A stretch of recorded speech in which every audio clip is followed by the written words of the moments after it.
Адамс. Удивительная кошка. Несчастная кошка порезала лапу. Сидит и ни шагу не может ступить. Скорей, чтобы вылечить кошкину лапу, воздушные шарики надо купить. И сразу столпился народ на дороге.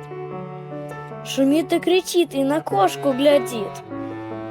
А кошка отчасти идет по дороге, отчасти по воздуху плавно летит.